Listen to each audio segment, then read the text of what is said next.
Professor बचन शुरू करो। ऑलराइट जनता, तो मैं आपके सामने एक नया वीडियो लाया हूँ। मेरे सामने काफ़ी सवाल आ रहे बच्चों के। बच्चे बोले कि सेमिस्टर आ रहा है तो सेमिस्टर के ऊपर क्या सवाल करना है, फिर इसके बाद दिवाली आ रही है इसके ऊपर सवाल, और कई तरीके के सवाल है। तो कुछ सवाल मैंने सेलेक्टिव लिए हैं और उस सवालों के मैं चाहता हूँ जवाब दूँ, ताकि मेजॉरिटी ऑफ स्टूडेंट का यही प्रॉब्लम है जिसको उनके सर या टीचर प्रॉपर गाइड नहीं कर रहे।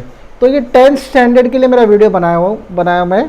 तो ये स्टार्ट करता हूँ मैं सवाल, फर्स्ट क्वेश्चन से मैं स्टार्ट करता हूँ। एक बच्चे ने बोला कि सर मुझे 80% लाना है, करूँ क्या?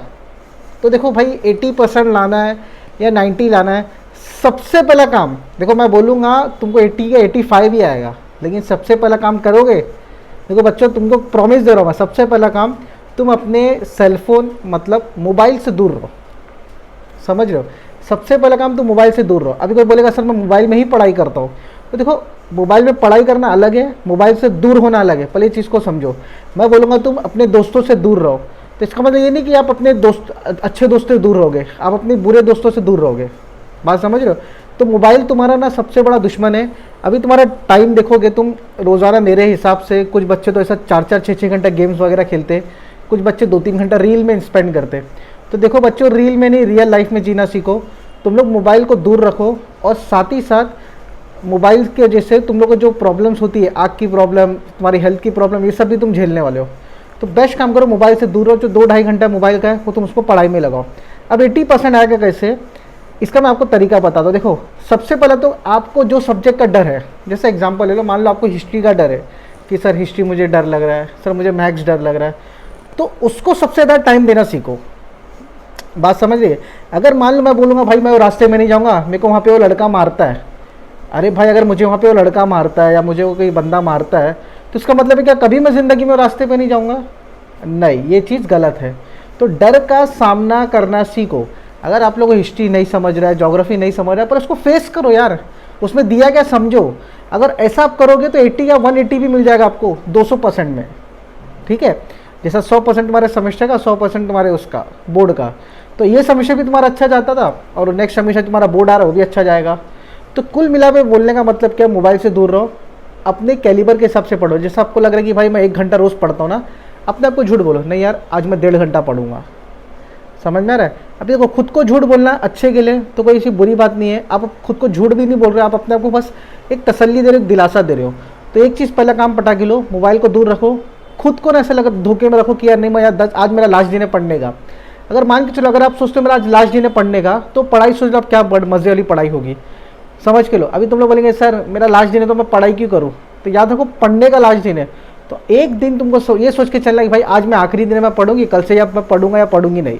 बस आपको ऐसा सोच के चलना है। कोई भी स्टैंडर्ड का बच्चा हो 110% 100 में से 80 लाएगा, गारंटी है। लेकिन मैं बोल रहा हूँ पढ़ो, तो मतलब ये नहीं बुक खोल के कोई बुला रहा उसको आवाज़ देना, कोई बच्चे घर में खेल रहे उसको आवाज़ देना, उसके साथ खेलना, उसको सब मारना टपली, ये सब नहीं। बुक हाथ में है तो बुक की इज्जत करके बुक को देखते हुए पढ़ाई करो। समझ में आया? तो सबसे पहला काम मोबाइल से दूर रहो। दूसरा काम, तुम लोग को जो सब्जेक्ट से डर लगता है उसको ज़्यादा टाइम दो। तीसरा काम, अगर आपको लग रहा है कि भाई इसमें मैं कमज़ोर हूँ, तो उसको बोलते ना झूठ बोलकर उसको ज़्यादा टाइम दे के और आखिरी दिन समझ के पढ़ो। क्लियर है? ये 3 चीज़ फॉलो करो, 110% तुम्हारे को सेमिस्टर से पहले ये तुम्हारे को बोलते ना जड़ी बूटी काम आ जाएगी। क्लियर है? ये पहला क्वेश्चन का सवाल मैंने दे दिया हूँ। अब एक बच्चे का सवाल है कि सर क्या करूँ, जब भी मैं किताब उठाता हूँ नींद आ जाती है। तो देखो ये भी बहुत बड़ी समस्या है नींद आने का। तो मैं तो बोलता भाई सो ना, नींद आती है सो जा, लेकिन उठकर घर वालों को प्रूफ करके मैं पढ़ रहा या पढ़ रही हूँ। अब तुमसे वो भी नहीं होता है। अरे नहीं सर ट्यूशन, जैसी नींद से उठूँगी घर वाले ट्यूशन भेज देते। भाई अगर तुम्हें लग रहा है ट्यूशन में फ़ायदा नहीं हो रहा है तो घर पे पढ़ो। अब ये बात पेरेंट्स को भी लगेगी बुरी, क्योंकि पेरेंट्स तो चाहते कि भाई बच्चा ट्यूशन में पढ़ाई कर रहा है, ये कर रहा है, जाके तुम घर पे पढ़ो ना। फिर अगर ट्यूशन में तुम्हारा फ़ायदा नहीं हो रहा है तुम घर पे पढ़ो। लेकिन याद रखो, जब तुमको नींद आ रही तो सो जाओ, लेकिन जब तुम फ्रेश हो जाते हो ना, तो जितना तुम सो रहे हो ना, निचोड़ने का जो वक्त दे रहे हो ना, उतना तुम लोग पढ़ाई में भी डालो। तो किताब उठाओ जब तुमको नींद आ रही है। दूसरी 2 चीज़ होती है इसमें, एक तो नींद आती है बच्चों को मैं डायरेक्ट बोल रहा हूँ सो जा भाई। लेकिन अब ऐसा सब्जेक्ट जैसा बोरिंग टाइप जिसको तुम लोग लगता है कि जैसा मान लो सर हिस्ट्री सर पढ़ रहे नींद आ रही है, साइंस पढ़ रही नींद आ रही है, तो भाई वो टाइम हिस्ट्री बंद कर, मैथ्स चालू कर दे। जाते को ग्राफ मिले, जाते को सब मिले, उसकी प्रैक्टिस कर। अब तभी भी नींद आ रही तो भाई तू थोड़ा सो के उठ जा, पढ़ाई शुरू कर। समझ में? दिन में उल्लू बन जाओ भाई, मैं तो वही बोलूँगा। पढ़ के उठ के चालू कर देना फिर पढ़ाई को। अभी उठने के बाद भी अरे मेरे को चाय पी लेता हूँ, अरे भाई कॉफ़ी बन जाने दो, ये सब करोगे तो 3-5 मगजमारी हो जाएगी। तो ईमानदारी से बोल रहा हूँ, नींद आ रही है थोड़ा सो जाना, 1 घंटे का नैप ले लेना, उसके बाद उठना, दिल लगा के पढ़ना। लेकिन जो 1 घंटा सो रहे हो उस पर 1 घंटा पढ़ाई में ऐड कर देना, बस इतना दिमाग में रखो। क्लियर है? ये भी सवाल मुझे लगता है बहुत अच्छे तरीके से तुम लोगों को समझा दिया हूँ। एक बच्चे का ये सवाल था कि सर स्टडी में टाइम कितना दे, मतलब एक दिन में कितना पढ़े हम। तो याद रखो, देखो मिनिमम मेरे हिसाब से जब मैं स्टूडेंट था या जब मैं किसी को गाइड करूँ ना, मैं बस बोलता हूँ भाई तू 2 घंटा पढ़ रहा है ना उसको, लेकिन दिल से पढ़। मतलब तुमको मालूम होना चाहिए वो बुक में कितने पन्ने हैं, वो पन्ने पे क्या लिखा है, वो लेवल की तुमको पढ़ाई में बात कर रहा हूँ। बात समझ में आ रही है? तो तुम 2 घंटा पढ़ो या 3 घंटा पढ़ो, लेकिन दिल से पढ़ो। अभी कोई बच्चे को लगता है नहीं सर मैं 2 घंटा पढ़ रहा हूँ लेकिन मैं कुछ उखाड़ नहीं पा रहा हूँ सर, मेरे से ना कुछ हो नहीं पा रहा है, तो याद रखो मैं उस बच्चे को बोलूँगा भाई तो तेरे कैलिबर, जैसा हमको पता है हमारी ताकत क्या है। अगर मान के चलो कोई पतली दुबला लड़का या लड़की है, उसके सामने गोली रख दी 50 किलो की, मैं बोलूँगा उठा, तो नहीं उठा पाएगा। 20 किलो की रख दूंगा तो बोलूँगा उठा, तो शायद उठा ले। तो फ़र्क समझ में आ रहा है? 20 किलो की उठा पा रहा है, 50 किलो की नहीं उठा पा रहा है। इसके लिए 50 किलो के लिए उसको क्या करना पड़ेगा? मेहनत करना पड़ेगा, उसको बॉडी वगैरह बनाना पड़ेगा, तो सारी चीज़ उसको प्रोसेस करके 50 किलो तक लेवल तक पहुँचेगा। वैसे ही तुम अगर लग रहा है तुमको तुम 50% वाले हो, हमको खुद को मालूम पड़ जाता है हमको कितना आ सकता है कितना नहीं आ सकता है, क्योंकि हमको मालूम हम कितना पढ़ रहे हैं।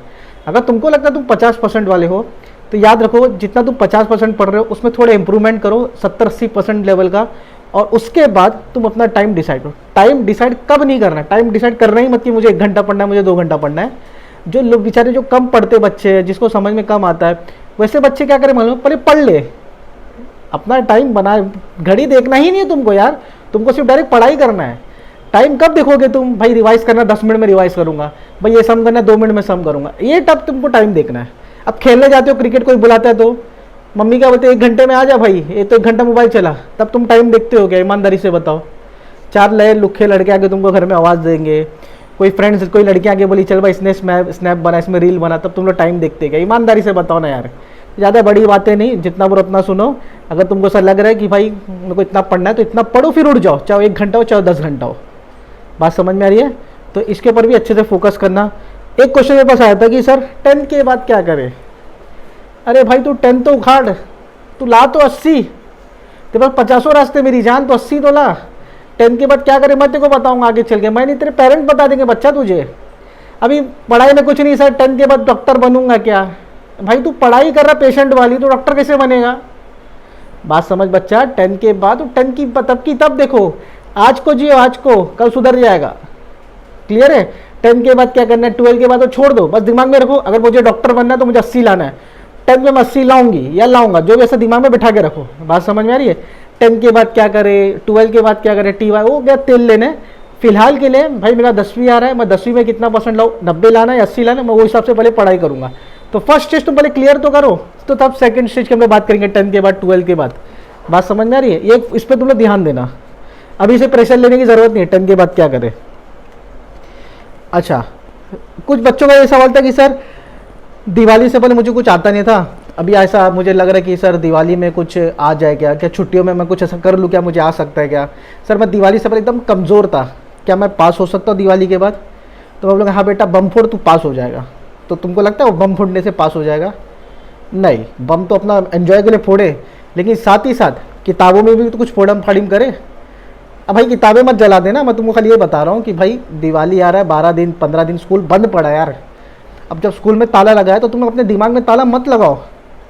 सबसे बेस्ट काम करो, घर में उठो, 2 से 4 घंटा दिवाली का स्पेंड करो, एंजॉय करो। चलो 10 घंटा एंजॉय करो, 6 घंटा सो जाओ, 18 घंटा 16 घंटा तुम्हारा ऐसी हो गया।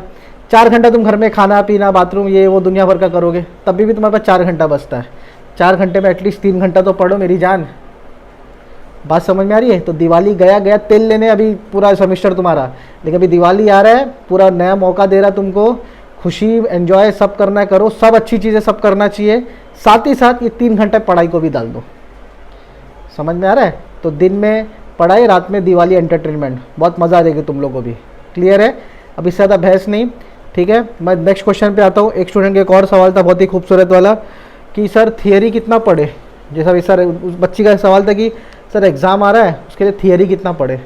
तो देखो बच्चा, एक हिस्ट्री में लगभग 80 से 100 आंसर है, ज्योग्राफी में 80 से 100, पहले तुम अपने कंसेप्ट में दिमाग में बैठा लो कि यार सर मुझे थियरी कितना आना चाहिए। मैं बोलूँगा भाई तुम थियरी पूरा पढ़ो, तो तुम पढ़ोगे नहीं, सिंपल सा फंडा है। मैं एक चीज़ बोलता हूँ, देखो भाई तुमको ऐसा लग रहा है कि जो थियरी इंपॉर्टेंट है उसका टिक मार्क करके ले लो, उसको पढ़ो। अभी तुम लोग बोलेंगे सर ये इंपॉर्टेंट कैसे मालूम पड़ेगा, कौन देगा?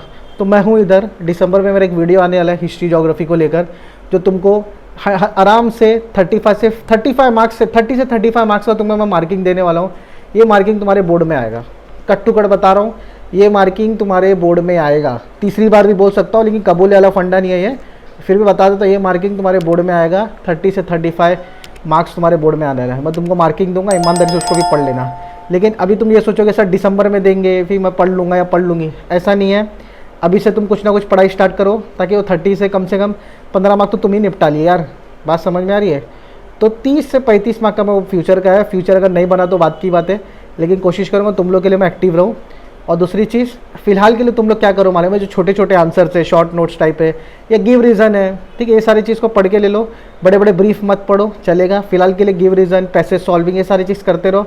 मैथमेटिक्स का कर रहे हो तो छोटे मोटे सम करो, MCQs करो, फिलअप्स करो, ठीक है, मतलब वही फिलअप्स MCQs, फिर इसके बाद तुम्हारा ऑड वन आउट जो भी होता है वो करो, मैप ग्राफ, ये सारी चीज़ें करके लो, ठीक है। बड़े आंसर याद नहीं हो रहे, कोई डरने की ज़रूरत नहीं है। बड़े आंसर कुल मिला के 7 मार्क के आते हैं, लेकिन तुम्हारा 32 से 33 मार्क तुम्हारा सब ऑब्जेक्टिव है। थोड़ा भेजे में घुसाओ ये सब चीज़ों को, ज़्यादा बहस नहीं करेंगे इसके ऊपर, ठीक है। एक सवाल और आया कि सर एग्ज़ाम का इंपॉर्टेंट चाहिए मेरे को। एक सर ने मतलब एक बस स्टूडेंट ने मतलब ऐसा किया था कि सर मेरे एक सर ने बोले ये एग्ज़ाम में आएगा, पक्का लिख लो। तो देखो सर अपने तजुर्बे से बता रहे, 90% तो नहीं बोलूँगा, लेकिन हो सकता है एग्ज़ाम में आ जाए।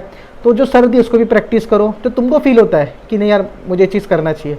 अब एग्ज़ाम के अलावा देखो तुम लोग खुद सोचो, तुम लोग अपने फ्रेंड्स लोग आपस में एक दूसरे से कैसा बात करते हो, ये चीज़ मैं मम्मी को बताऊंगी, ये चीज़ मैं मम्मी को नहीं बताऊंगी, या तो ये चीज़ मैं ये बंदी को बताऊंगी।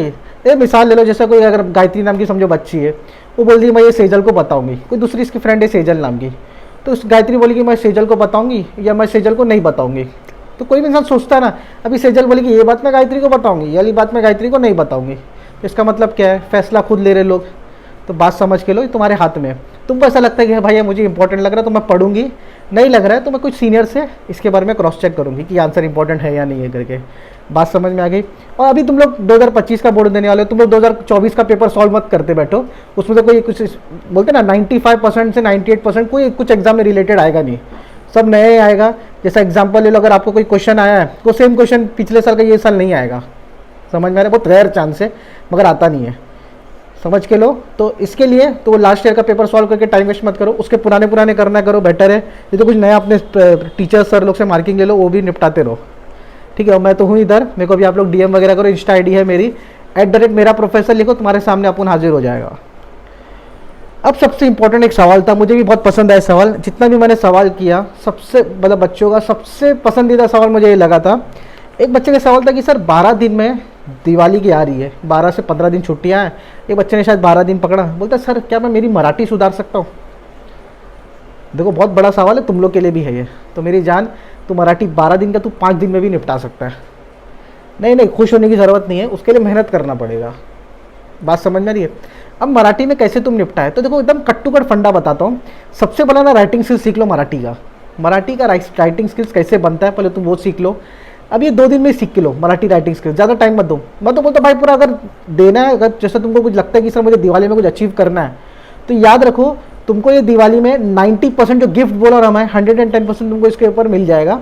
तुम एक काम करो, यहाँ पे दिवाली में ना तुम लोग 2-3 दिन में राइटिंग स्किल्स, 2-3 दिन में ग्रामर बसा पढ़ो, और एप्रिसिएशन वगैरह सारे जो दिवाली में जो मराठी है उसको निपटा डालो, समझ में आ रहा है? तो 2-3 दिन कंप्लीट मराठी सीख के ले लो। तो तुमको अगर लगेगा दिल को कि यार मुझे बहुत ज़्यादा हो गया मराठी, अभी नहीं जम रहा है, चिढ़ आ रही है, तो यार तो गलत है यार, महाराष्ट्र में रहते हो, मराठी आना ज़रूरी है। फर्स्ट प्रेफरेंस मराठी को दो, ठीक है। इंटरव्यू जॉब वगैरह में तो इंग्लिश होती है, और नॉर्मल स्लैंग लैंग्वेज जो हम लोग रोड में दोस्त या रिश्तेदार में बात करते हो हिंदी होती है। तुम लोग पहली प्रायोरिटी मराठी को दो। देखो गवर्नमेंट जॉब, गवर्नमेंट नौकरी जो भी बोलते हैं, पुलिस स्टेशन वगैरह जाओ, कहीं भी सरकारी जगह जाओ, तुमको मराठी चाहिए यार, तो उसको सुधार के लो, ठीक है। कर लगा, हाँ कर ला ना, हाँ। अभी एक सवाल था जो मतलब मेरे को लोगों से करना था, मेरे को जो बच्चों से करना था, तो ये फिलहाल ऐसे जितने भी सवाल मैंने डिस्कस किया वो सवाल तो हो गया था, मगर ये सवाल था मुझे मेरे बच्चों से पूछना था। तुम लोग सब मेरे बच्चे ही हो, खाली मुझे ये जानना था कि यार देखो आधा साल निकल चुका है, 3 महीना बाकी है, अपने दिल पे हाथ रख के सच बताना, क्या तुमने अपनी स्टडीज़ महीनों के हिसाब से ख़त्म की है? जैसा मान के चलो 4 महीना 5 महीना आपका गुजर गया है, तो क्या आपने 5 महीने के बराबर में पढ़ाई किया है क्या? तो ये आपको खुद को पता है आपने नहीं किया है, मुझे खुद को पता है कि आप लोग ने नहीं किया है, तो उसके बिगाड़ो मत। अब अपने लाइफ में नए नए सोल्यूशन लाओ। सोल्यूशन मतलब जो इक्वेशन बनते, क्वेश्चंस बनते, उसके सोल्यूशन लाओ। और कुछ अगर हार्ड क्वेश्चन है तो उसके आंसर निकालना स्टार्ट करो। पढ़ाई शुरू करो। फ़क्त 3 महीना बाकी है।